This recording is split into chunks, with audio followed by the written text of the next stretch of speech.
have you guys all here. Thank you so much. Appreciate it. All right, we got my friends coming back on the web. We're loving life. Looking pretty good. All right. What we're going to do then is finish up these last 2 pages, and then we'll go to lunch. So if you follow me, page 29 in your book, that's the plan of action. Very focused. That's it. I know. I'm hungry. Oh, can I tell you what's really, really cool? McDonald's down the street is so customer service oriented. They are wonderful. They really are. They're really good. If I pull up and I don't even have to order anymore, they go, "Ma'am, you want the usual?" I go, "Yep." That customer service. That's pretty good right there. All right, look with me if you will, guys. There's something called unauthorized insurance entities. You already know when I say unauthorized, it means they're not permitted to do business in the state. Is that pretty much what we know?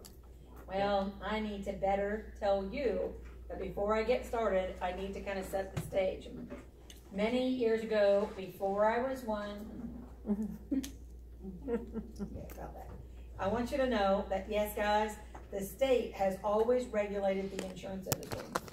The state has been responsible for setting rules, guidelines, and, of course, penalties if we don't do what we're supposed to do. However, many of you have taken your history classes. You know that back in the 40s, we actually had a depression in America.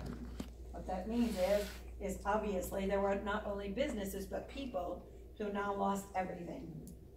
Challenge is that when a lot of the different industries went down because they did not actually have enough money to run their businesses, it was obvious to the federal government then that although the banks went broke, yes, the federal government noticed us, the insurance industry, we were one of the industries that did not go broke during the Depression. Why, guys? Because we understand that we were asking people for insurance money that they had to pay, which is interesting. Well, interesting to say the least, the federal government saw that we were solvent, and the federal government said, you know what we just discovered? You, the insurance industry, are second most in control of the consumer's money. Banks, number one, but you, the insurance industry, have the rest of the consumer's money, so therefore, because you're controlling their money, we, the federal government, ought to regulate you. And we, the insurance industry, sarcastically said, oh, absolutely, we'd like to regulate you. Considering the banks that you regulate have already gone broke, surely we would love for you to regulate us too, so that we can have the wealth of your knowledge. Now, the federal government had no sense of humor. And now, the insurance commissioners came back and said to the federal government, whoa, no, you leave us alone.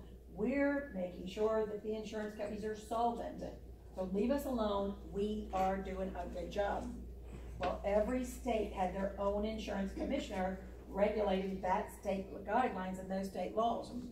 Interesting to say the least, the federal government said, no, we're going to regulate. So now all the insurance commissioners banded together, class action suit, and literally filed lawsuit against the federal government. That particular court case was called the McCarran-Ferguson Act. Those are two of the insurance commissioners who started the whole deal going down. And what happened was McCarran-Ferguson Act was a court case turned into law, and the Supreme Court said to the federal government, state regulation is in the best interest of the consumer. Keep your hands out of the pot, federal government. Let the states do what the states do best. So what you need to know for your testing pleasure is state regulation was reinforced, that it was in the best interest of the public under the McCarran-Ferguson Act. That's what you want to know. Do I care about 1945? Nope, that's good reading material. Now, guys, I know we're regulated, but what I'm going to also tell you is that we are also an industry of what we call cyclical markets. What in the world is a cyclical market? Well, what that means is that during that time that we sell insurance, sometimes our market kind of goes hard, and then it goes soft, and then it goes hard, and then it goes soft. And what does hard and soft market mean? A soft market means the insurance companies want to write a lot more business. They open up their arms. They start literally offering a lot of good bells and whistles, a lot of benefits to the consumer, and they start lowering their premiums. Well, you can imagine if the insurance company opens up their arms and starts writing all of it, because they're giving discounts and putting in more bells and whistles, that's called a soft market because they want market share. But unfortunately, market share brings negatives as well, because you know they're not only going to get good risk people, they're also going to get the poor risk people too, aren't they? So now their claim ratio is starting to go up, and now the insurance company's going, oh darn, we got to clean up our book of business. So what they do is they start tightening up their belt by saying, now we're going to give less coverage, we're going to raise our premiums, and therefore, because we're raising our premiums with less coverage, not so many people want us anymore. Well, here's the problem. If they start tightening up their belt and people want to buy coverage and they can't qualify for it, so people start getting creative on how they answer the questions on the application, so they will become eligible for the coverage that they would have never been eligible for. So the reason this is all important for you is because for your testing pleasure, what they want to know, what market spawns more fraudulent activities? And your answer is going to be hard market, because people are lying on applications to have the authority to be able to get coverages when they qualify or not. Well, that's good to know, but what I want to bring your attention to now is now sit back, watch the show, because one of the biggest areas out there that's been a hard market for over 25 years, guys, over 25 years, a hard market, is in the health insurance arena. Health insurance has always been a problem for quite a few years, guys. However, just to kind of get your mind wrapped around it, a long time ago, there were large employers who actually wanted to buy insurance coverage for their employees. No doubt, my friends, they went out to buy an insurance policy to be able to get their employees the coverage that they need to have.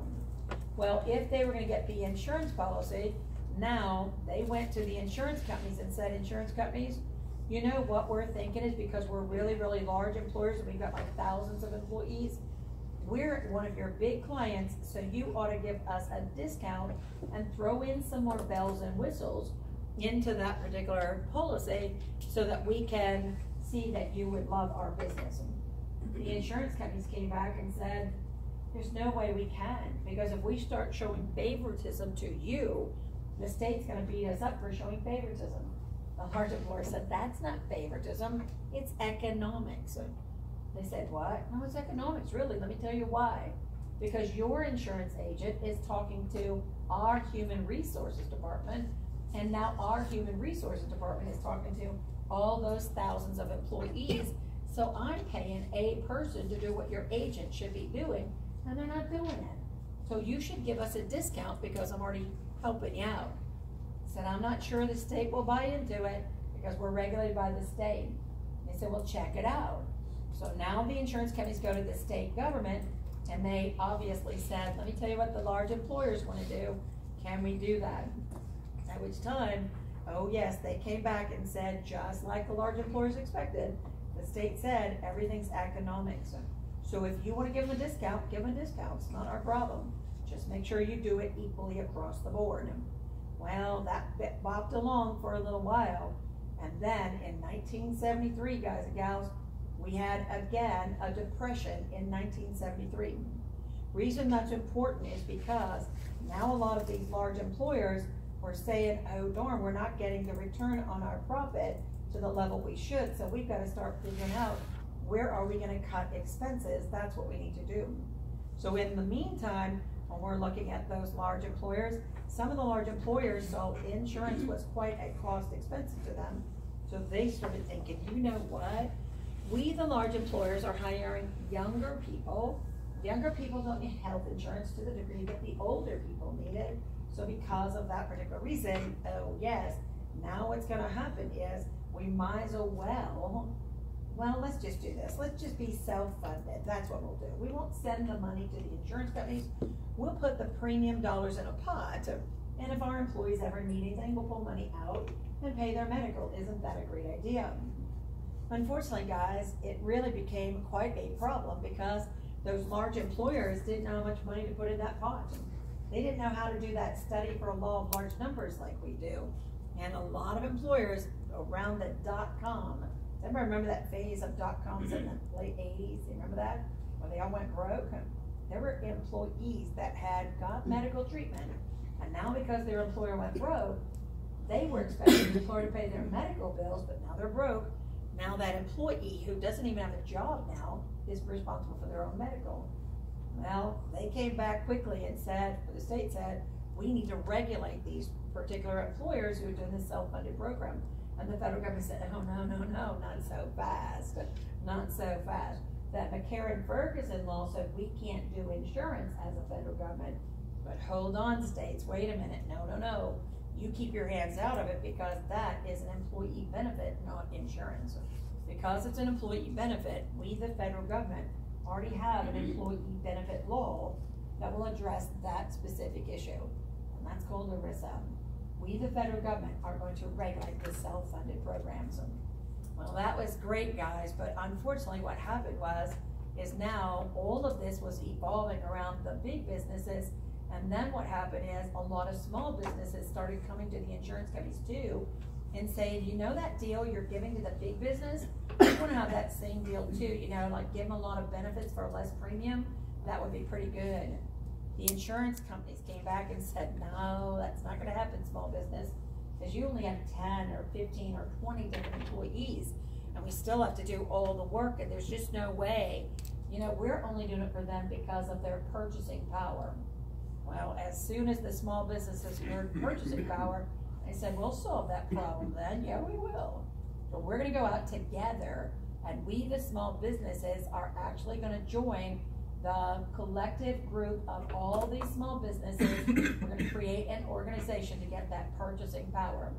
So these small businesses created and joined something called a MEWA. What in the world is a MEWA? That means multiple employer welfare arrangement. That's what that is. So all of them said, we're going to join this group, and now what we're going to do is we're going to look like the big boys. And now what we can do is we can make sure our premiums for our insurance policies are going to be a lot smaller, just like the big boys would do. And the state will understand the economics of that. So we'll just do that. That'll be pretty good. Well, after they started doing that, then some of these collective groups came back and said, well, wait a minute. If the big boys can be self-funded, why can't we just put the money in the pot like they're doing and be self-funded too? Well, you know, if they're self-funded, ERISA is going to take care of it. Well, unfortunately, guys, the federal government never had any of those studies for law of large numbers either. And when the federal government told the businesses to put money aside, they didn't even tell them to put enough money aside either. And that left the employees holding the bag with all their medical. So now it became a situation where now some of the small firms under the MEWA said, well, we're going to solve that problem. So you know what we're going to do? We're going to put together kind of like a hybrid. That's what we're going to do. We're going to kind of be self-funded, but only up to a certain amount. Because if we're self-funded, let's say up to $500,000, we have enough in our pot of money right now for $500,000. But if we go above $500,000 in the course of a year, then we need to make sure that we have an insurance policy out there that will pick up after $500,000 of self-funded amount. Well, when they did that, there's a lot more of the MEWAs became pretty self-contained and didn't have as much trouble, but the state of Florida said not all of the multiple employer welfare arrangements were doing it. And the state of Florida said, we're over it. We got constituents, we got consumers in the state of Florida that are holding the bag, and we're not gonna let that happen anymore. So the state of Florida came along and said, if you are transacting, where you're accepting the risk on behalf of others, we're going to treat you as an insurance company. We are, the state of Florida, calling you a risk-bearing entity. Risk-bearing entity means that you're picking up the risk for someone other than yourself. If you do that, we are going to treat you as though you're an insurance company, and you have to go out and get that certificate of authority just like all other insurance companies will do. Yes, and when you go get that certificate of authority, now you have to be treated as an insurance company in the state of Florida. Well, ladies and gentlemen, a lot of these small business groups didn't have the ability to do it. The reason they didn't have the ability to do it is because just to start an insurance company, you need $15 million of reserves sitting in a pot. Can I say to you, $15 million for a small business, that is like a joke. We're looking to hope that we believe that we would love to have $1,500 in a pot, you know what I'm talking about? Well, in that case, let me tell you why this became a problem for you, the insurance agent. Because the majority of the small businesses who could not afford or did not want to include health insurance under a policy format, a lot of the agents said, we don't want to give up our commission for that client because they can't afford or don't want to buy health insurance. So the agents were contacted by the multiple employer welfare arrangements and said, if you, the health insurance agent, want to introduce our plan to someone who is not able to buy health insurance, we, the multiple employer welfare arrangement, will pay you, the health insurance agent, a commission for referring them to us, so they'll join our plan. Well, the agent said, some money's better than nothing, that's what I'm going to do. Well, after the law got passed that says now they got to look like an insurance company, they also passed in that same law some penalties to the insurance agent. They said, insurance agent, we know you're the one who's soliciting for them. We know you, the agent, are answering questions on behalf of that multiple employer welfare arrangement. We know that you're doing things to activate a comfort level from the small businesses to join the plan. So if your group, the multiple employer welfare arrangement, does not follow the new guidelines where they have to put up $15 million, you better stop in any way representing that entity, because now they're considered unauthorized. It's illegal. Don't be talking about them. If you do, what's going to happen is we're going to charge you with a 3rd-degree felony. Yes, guys and gals, and in addition to that, if you also help the multiple employer welfare arrangement, then what we're going to also require you to do is to pay all unpaid claims out of your pocket as well. And just to make sure you know we're serious, we're also going to suspend your insurance license, and we're not sure how you're going to pay it if you're not making any money. So the penalties in pink are all the responsibility of the agent. All right, guys, that's all I'm going to put on that board.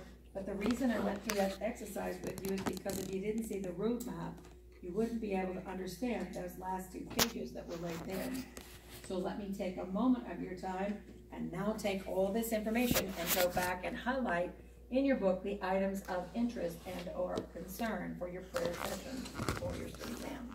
So with that, let's go ahead, go back to page 29 in your book for me, please. And on top of page 29, the second line down is going to say that they want to know the major area of concern for unauthorized insurance.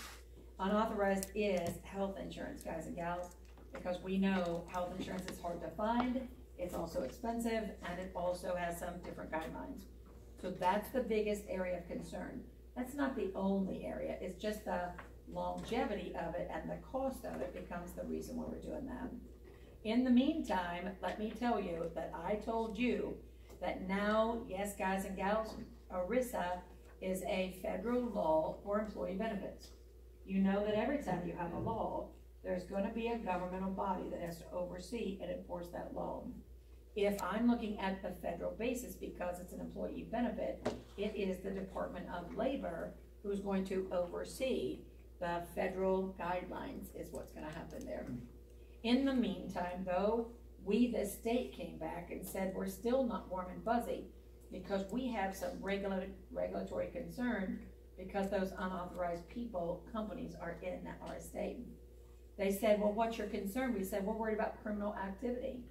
Why? Because, guys, there's people out there going to lie to insurance companies if they need the coverage versus whether they want to get out of the coverage. And we know that's going to cause impact to the insurance company.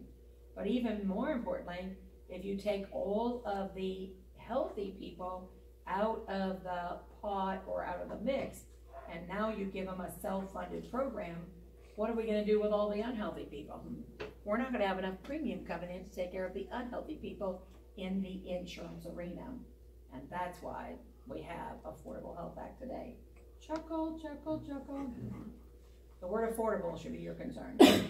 Yeah. Did you guys hear it's going up another 18% by January 1? Just want to make sure you know the word affordable needs to be defined to your federal government. All right, moving on further. The other concern is a large quantity of unpaid claims, because if the employer doesn't put enough money aside, the employee again is holding the bag. And the bad news is if the employer goes broke, there's no federal guarantee fund like there is if an insurance company goes broke. So these are some of the areas they're concerned about, but not so much. Where I'm going to take you down is a popular question on your state exam. Please notice it says preemption and then it says state regulation.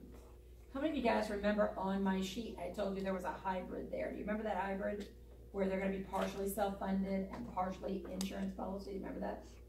Well, the problem with being self-funded and partially insured is because the self-funded is regulated by federal government, the insurance is regulated by the state, and there's no doubt they have their own laws, don't they?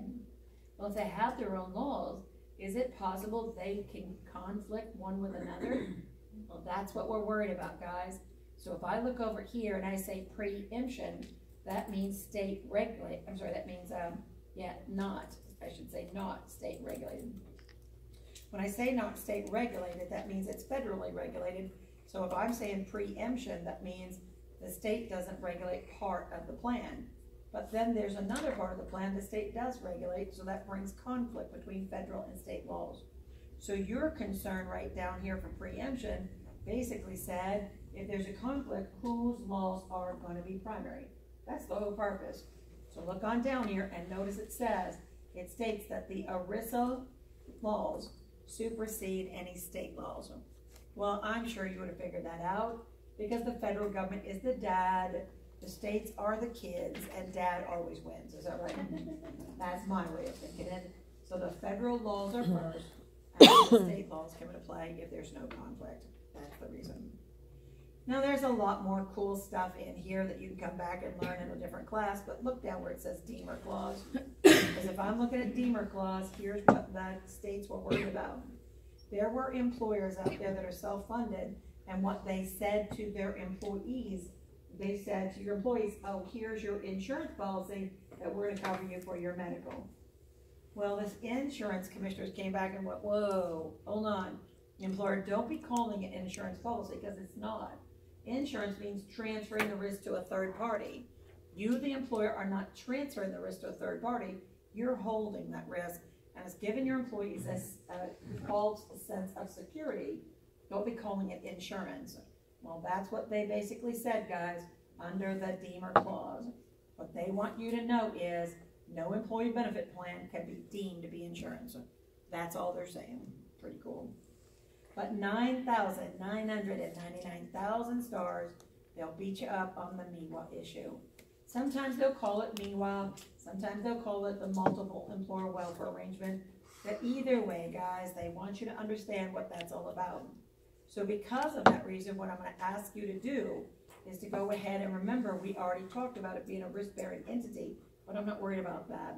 I do know they have to have a certificate of authority just like any other insurance company, which is true and correct. But the most important question about multiple employer welfare arrangement is the purpose as to what it was established for. Please look on the third line and the fourth line down there, guys. And please notice it does say to provide one or more insurance benefits to employees of two or more employers. Well, that makes sense, guys, because I gotta have at least two or more employers coming together to have a group. Is that right? So that makes sense right there. The challenge with it is, though, I want you to know that state regulation says that MEWAs fall under state regulation. They're not exempt from state regulation because of the way the laws were put together. What's highlighted in yellow, obviously, is most important for your prayer session. Your state exam. They love MEWA. They love the preemption. They love both of those for sure. What's in red is kind of maybe, but the ones in yellow are, yeah, those are the ones you like. However, equally, although I've just said that, I do want to tell you McCarran-Ferguson will always be there too. So make sure you know that one. And the cyclical market is a common one. But we're not done because equally, in addition to that, I'm turning to page 30, and I want you to highlight the PEOs. Yes, guys, because this is a very popular question on the state exam as well. And when I talk about a PEO, some of you might know what it is, but for those who don't, let me bring to full circle. What is a professional employer organization? Professional employer organization basically says the PEO handles the administrative functions. Well, okay, let's just step back. Here's what we're doing. Back in the 70s, guys, there were business owners that actually had employees going out to conduct the activities of the business.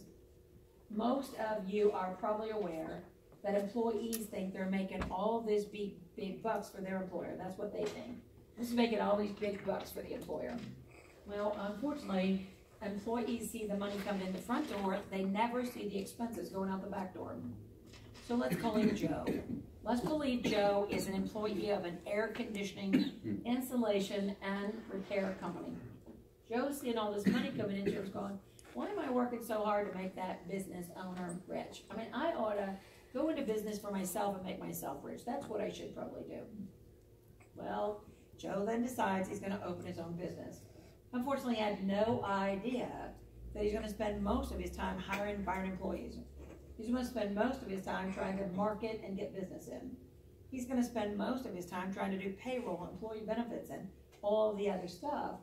And he's never going to have time to do what he got in business for, and that was air conditioning. Does this make sense, guys? So because of that particular reason, what I do know is that now, a lot of, well, back in the 70s, still today, there are organizations out there that now came to Joe and said, hey, Joe, you know what? I know that you got into business to do air conditioning, and I want to just ask you, how's that going for you, Joe? Spend a lot of time fixing and installing air conditioners? They'll say, well, no, I'm taking care of the employees. Well, Joe, we, the professional employer organization, have a deal for you. This is a sweetheart deal, my friend. Listen carefully, Joe. Joe, you know what you need to do? Fire every single one of your employees. Now, don't get excited, Joe. Just fire all your employees. And you know what's really cool, Joe? We, the professional employer organization, will hire them simultaneously. You fire them, we hire them. They don't even know they're fired. Isn't that wonderful? Well, why is this interesting? The reason it's interesting to you is because, Joe, listen what's really, really cool. Because we understand that if we hire them, we're going to rent them back to you. But because they're our employees, we have to do all the payroll, Joe. We have to do all the administration. We have to do all the benefits. We have to do all the clerical. And now, Joe, you don't have to worry about all that stuff because they're our employees. Yes, Joe, we will rent them back to you. And yes, you get to determine, though, what their salary is going to be because that's how much you're going to rent them for. Okay, their salary, benefits, and, of course, a little processing fee. You know, we have to do that.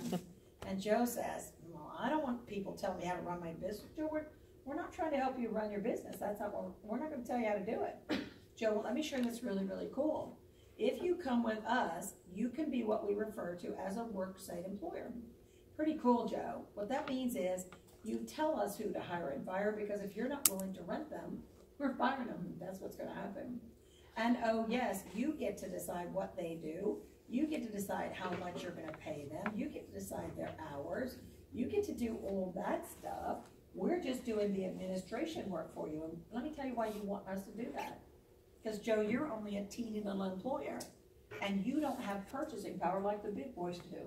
But if you allow us to hire your employees and rent them back to you, we'll get major discounts on workers' comp. We get major discounts on health insurance. We get major discounts on just overall processing of payroll because we're doing 32,000 of them rather than your 5 employees alone for you. It's going to cost a lot more. So what you can do is you let us, the PEO, do all of the administrative work, and then you have the ability to do what you've got in business to do, and that's to do air conditioning stuff. Well, what is considered administration? That's payroll, guys and gals, no doubt. However, in addition to payroll, we have to take care of the workers' comp benefits because obviously there are employees now, so we got to take care of that too. Oh, in addition to that, we also have to do payroll taxes because the state and the federal government have no sense of humor. And then in addition to that, we're also going to take care of employee benefits also. Joe, you become a worksite employer, we become the PEO employer, and now you've got to accomplish what you wanted to do. Your state exam question, should you get a question, wants to know what are the duties of the worksite versus what are the duties of the PEO. That's what they're looking for. Any questions? All right, the other thing about PEOs, please notice a PEO cannot be considered a multiple employer welfare arrangement. A PEO is regulated by the state because they are one employer only, so the state will obviously oversee them. The other thing that I already told you was gonna be on your state exam, here it is, guys, possible consequences for aiding or abetting an unauthorized insurer. If you help them in any way, I told you that the state of Florida is gonna help you cut up your license, and well, a lot more than that. You're gonna be charged with a third-degree felony, and you're gonna pay the unpaid claims, and you're of course convicted of third-degree unpaid claims, and of course, your license is suspended. Okay. Is the PEO, is that like a temp agency? Temp agency is a little different. Yeah, temp agency is only considering to be short-term employed, where a PEO is long-term employed. Yeah, temp agency is like you don't get benefits. You're not getting any benefits, and you're not getting any of that, no, under temp agency. You're working for that hourly fee that you're getting. All right, last of the last is ethics. Ladies and gentlemen, I should not teach ethics because I do not believe in the crap. I'm joking, I'm joking. All right, well, let me tell you why I have a problem with ethics. If I said to you today, what is ethics, what would you tell me it is? Pardon me? I said don't do anything bad. What do you think it is? Okay, integrity. One's personal beliefs, really. One's personal beliefs, exactly right. Doing what's right, is that what it is? But here's my question, guys. If I say ethics and you believe one way and I believe another way, who's right? You better say me, you say me. Just want to help you be successful in this class. But guys, wait a minute.